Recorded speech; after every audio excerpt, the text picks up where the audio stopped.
तिहाड़ का बदला, तिहाड़ का बदला, गोली का बदला। मोदी जी के नया कश्मीर का जो सो कॉल्ड विजन है वो पूरा धड़ाम के नीचे गिर जाएगा। अब यहां पर तो एक सीन आकर खत्म हो जाता है। Part 2 of the story. Part 3 of the story में आती है जमात इस्लामी। मेरा माथा ठनका, मैंने कहा यार ये कब से वोट डालने लगे।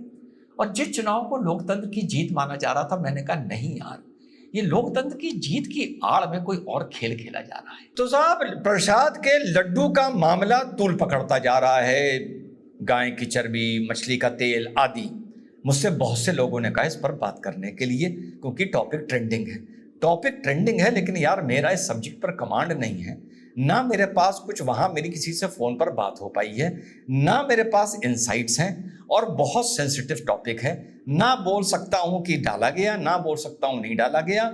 और इसको एनडीए और इंडिया अलायंस में बांट के देखना नहीं चाहता, तो क्षमा चाहता हूं, इस सब्जेक्ट पर मैं फिलहाल नहीं बोल पाऊंगा।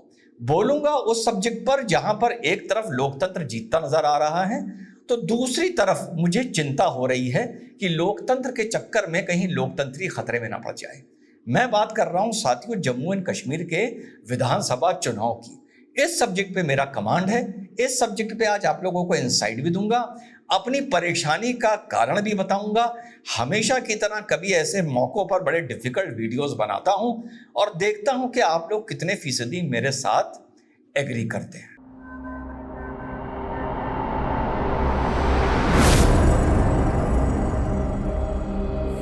हेलो, नमस्कार, सत श्री अकाल, अस्सलाम वालेकुम। कैसे हैं जनाब? तो जम्मू एंड कश्मीर चुनाव की पहले फेज की पोलिंग खत्म हो गई है। 59% वोट पड़ा है, शांति से पड़ा है, कोई हिंसा नहीं हुई है।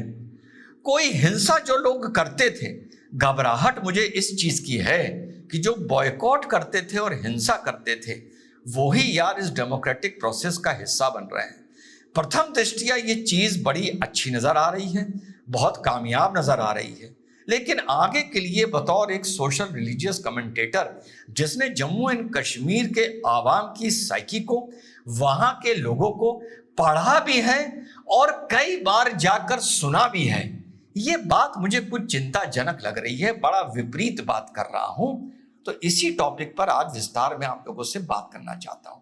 FAFT आप लोगों ने सुना होगा, जो बार बार पाकिस्तान को ग्रे लिस्ट में डाल देता है। पेरिस बेस्ड एक इंटर गवर्नमेंट ऑर्गेनाइजेशन है, प्लेटफॉर्म है, जो global terror funding, global terror money laundering और फाइनेंसिंग ऑफ टेरर ऑर्गेनाइजेशन और states which were involved in the manufacturing or production of weapons of mass destruction, इन लोगों को ये study करती है और अपनी ये उस पर एक बड़ी संवेदनशील रिपोर्ट निकालती है। इसकी रिपोर्ट के आधार पर एक देश को, एक स्टेट को इंटरनेशनल लोन्स, IMF से लोन, वर्ल्ड बैंक से लोन आदि आप लोग समझ गए होंगे, वो इसकी रिपोर्ट के आधार पर ये बैंक्स एक फाइनेंशियल रिलेशनशिप उस स्टेट के साथ बनाते हैं कि हम जिसको पैसा दे रहे हैं, ये पैसा कहीं गलत जगह इस्तेमाल तो नहीं हो रहा है। इसी FAFT ने कुछ ही दिन पहले भारत की इन्फोर्समेंट डायरेक्टरेट की बड़ी तारीफ करी है कि over a period of 5 years enforcement directorate ने मनी लॉन्ड्रिंग को लेकर भारत में बहुत ही सराहनीय काम किया है। 40 पैरामीटर्स में 37 पैरामीटर्स पर FAFT ने भारत सरकार को, समझ लीजिए, ग्रेड A फुल मार्क्स दिए हैं। सलूट किया है कि ये कितना इंटरनेशनली कंट्रीब्यूट कर रहे हैं मनी लॉन्ड्रिंग को लेके, जो टेरर फंडिंग, टेरर ऑर्गेनाइजेशंस के लिए जा रही थी। चिंता की बात यह है कि FAFT ने अपनी एक रिपोर्ट इंटरनल अपने इंक्वायरी के बाद रिलीज की है, जिसमें इसने बताया है कि आईसिस और अल कायदा डायरेक्टली एंड इनडायरेक्टली अपनी प्रॉक्सी ऑर्गेनाइजेशन के थ्रू भारत में, विशेषकर जम्मू एंड कश्मीर में, विशेषकर यहाँ के चुनाव में एक्टिव हैं और जो भारत को नुकसान पहुंचा सकते हैं। ये हो गई मेरे साथियों part 1 of the story. 2-3 parts में स्टोरी को बताऊंगा, फिर एंड में जाकर सबको एक जगह पर जोड़ूंगा। तो पार्ट 1 ये अपने आप जहन में रखिएगा। पार्ट 2 इंजीनियर राशिद पर आते हैं। 5 अगस्त को, आज से 5 साल पहले, वहां पर 370 को एब्रोगेट किया गया और वहां को यूनियन टेरिटरी डिक्लेयर करके जम्मू एंड कश्मीर को केंद्र के शासन के अधीन ले आया गया, तो इंजीनियर राशिद को पकड़ा जाता है साथियों। और पकड़े जाने के बाद इस पर आरोप लगता है टेरर फंडिंग का, और इस पर मुकदमा चलाया जाता है और इसको लाके तिहाड़ में जेल में डाल दिया जाता है। ये 5 साल से जेल में था। चार्जशीट आती है एनआईए की, और उसके बाद 320 लोगों के एविडेंस आने हैं, जिसमें से लगभग 25 लोगों के अभी तक एविडेंस रिकॉर्ड हुए हैं। इसी बीच इंजीनियर राशिद को अनुमति भी मिलती है बारामूला से लोकसभा का चुनाव लड़ने की। जेल में रहते हुए ये एक बड़ा चैलेंज लेता है और उमर अब्दुल्ला के खिलाफ बारामूला से ये लोकसभा का चुनाव लड़ता है। जब बारामूला का ये चुनाव लड़ता है तो बारामूला का टर्नआउट देखकर सबको ये लगता है कि लोकतंत्र जीत रहा है। जिस तरह पंजाब से अमृतपाल चुनाव लड़ता है और वहां का टर्नआउट देखकर लोगों को लगता है कि लोकतंत्र जीत रहा है। बात करूंगा इस टाइम जम्मू एंड कश्मीर की, पंजाब का मेरा टॉपिक नहीं है। तो जब ये चुनाव लड़ता है तो ये लगता है कि उमर अब्दुल्ला ने स्वीप कर दिया चुनाव, लेकिन नतीजे मेरे साथियों चौंका देने वाले आते हैं। और ये जेल में रहते हुए, और उससे ज्यादा महत्वपूर्ण बात यह है कि दिल्ली में बैठकर, एक जेल में होता है कि आप श्रीनगर की जेल में हो तो आपका असर है, लोग आपसे बात कर रहे हैं।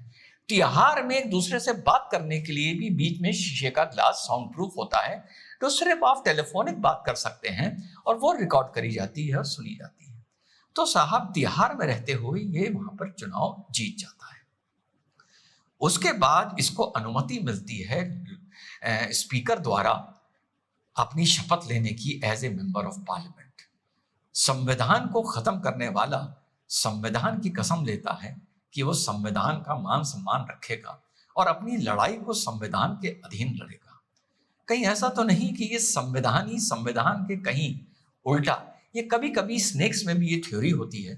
माफी चाहता हूं, कहीं आउट ऑफ कंटेक्स्ट कोट ना कर दीजिएगा कि मैं संविधान को किसी सांप से मिला रहा हूं, लेकिन स्नेक में भी ये कभी कभी थ्योरी होती है कि the snake starts eating itself. तो कहीं ऐसा तो नहीं कि संविधान ही संविधान की इस देश में कहीं ना कहीं किसी न किसी सूरत में किन्हीं चीजों के इंटरप्रिटेशन को लेके एक मुसीबत बना हुआ है। हमने सोचा था कि लोकसभा की शपथ लेने के बाद मामला खत्म हो जाता है, लेकिन ये इंजीनियर राशिद एक पार्टी बनाता है, आवामी इत्तेहाद पार्टी, और ये तय करता है कि मैं जम्मू कश्मीर का विधानसभा चुनाव लड़ूंगा। इधर सेंट्रल गवर्नमेंट पर यह दबाव भी है, राष्ट्रीय दबाव भी है, सेकुलर्स का दबाव भी है और इंटरनेशनल दबाव भी है कि जम्मू एंड कश्मीर में जल्दी से जल्दी चुनाव होने चाहिए। इसीलिए जम्मू एंड कश्मीर का नया प्रसीमन होता है। लेकिन आवामी इत्तेहाद पार्टी अभी इलेक्शन कमीशन से रजिस्टर्ड नहीं है, स्टेट इलेक्शन कमीशन से।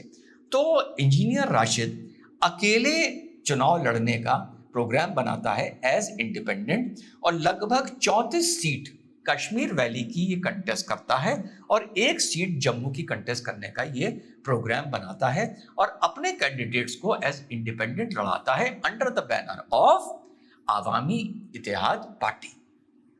इस बीच एक फिर से केजरीवाल की तरह एक चौंका देने वाली खबर आती है कि चुनाव प्रचार के लिए इंजीनियर राशिद को बेल मिल जाती है अक्टूबर 2 तक। अब जेल से निकलने के बाद वहां की स्पीचेस में इंजीनियर राशिद क्या बोल रहा है, ये सुनना और समझना हम लोगों के लिए बहुत साथियों। ये कह रहा है मोदी का नया कश्मीर फेल हो चुका है, खत्म हो चुका है। हम कश्मीर की बात करेंगे, वहां की आवाम की बात करेंगे।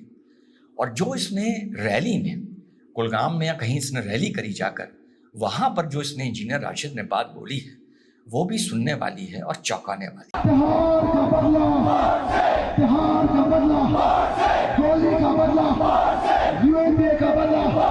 नरेंद्र मोदी को समझ आया होगा कि उसका नया कश्मीर का नारा, नया कश्मीर का ड्रामा पूरी तरह से फ्लॉप हो चुका है। जी हाँ साथियों, इस टॉपिक पर डिबेट नहीं हो रहा है, इस टॉपिक पे यूट्यूब ब्रॉडकास्टर्स वीडियो नहीं बना रहे, पर जितनी भी मुझ पे वतन परस्ती की हरारत है, ज़्यादा तो मैं वतन परस्त इंसान नहीं हूँ, जितनी भी हरारत है वो ये बातें सुनकर मुझे बहुत चिंता में डाल रही है।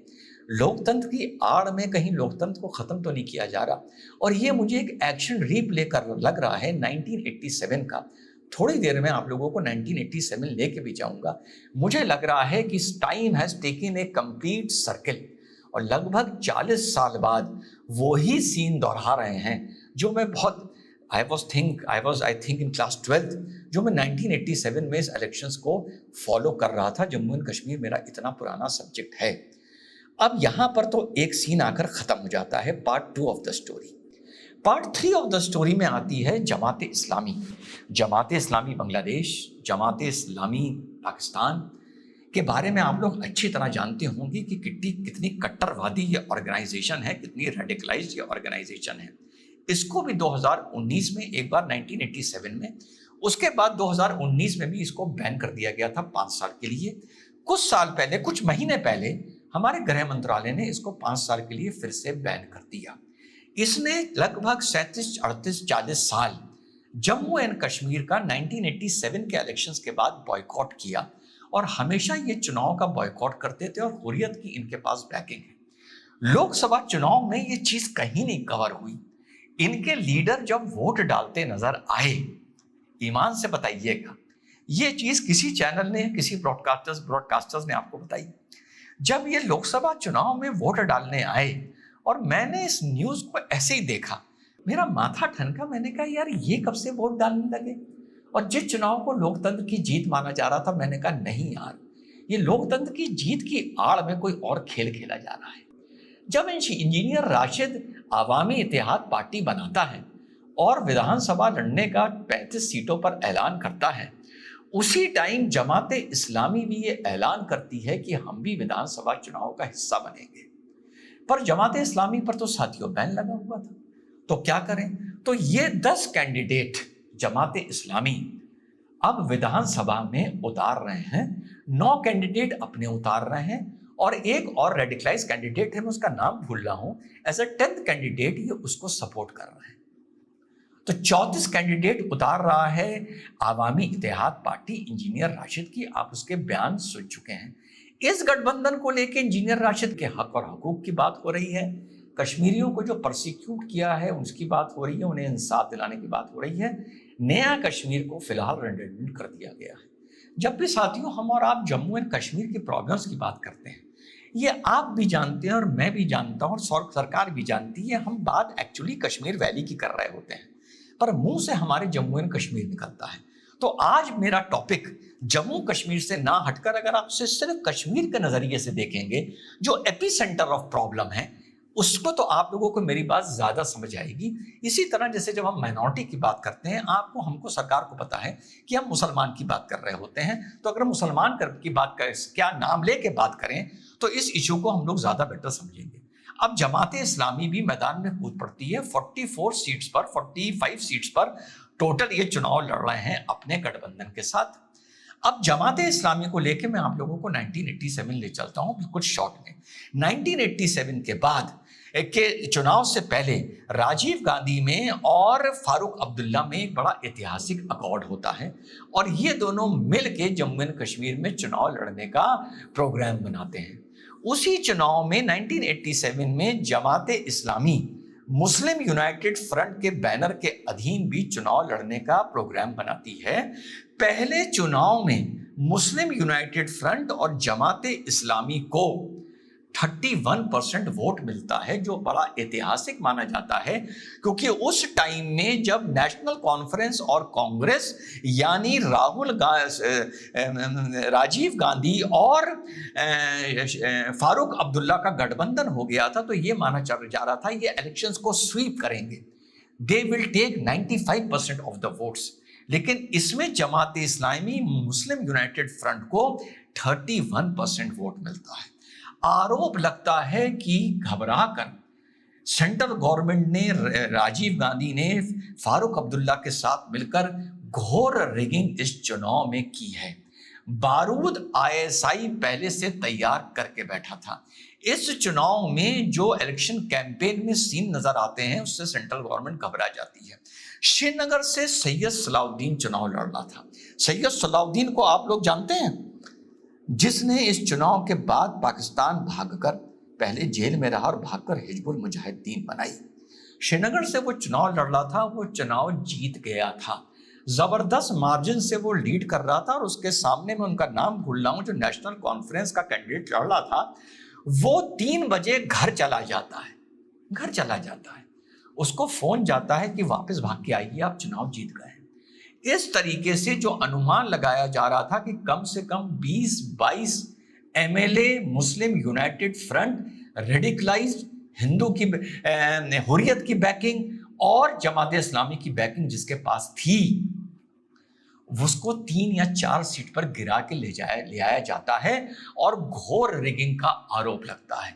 बारूद तैयार था, रिगिंग की माचिस गिरती है, और 1987-88 आते आते अफगानिस्तान से रशिया भी हारने लगता है, अफगानिस्तान से यूएसएसआर, उस टाइम यूएसएसआर था, विड्रॉ करने लगता है, आईएसआई फ्री हो जाता है, छोटे हथियार उनके पास बड़ी मात्रा में थे, सारे इन लोगों को सप्लाई कर दिए जाते हैं। और जम्मू एंड कश्मीर में 1987-1989 आते आते राष्ट्रपति शासन के दौर में इंसर्जेंसी अपने पैर फैला लेती है। उसके बाद रेस्ट इज हिस्ट्री, और आप सब लोगों को ये बात पूरा किस्सा पता है।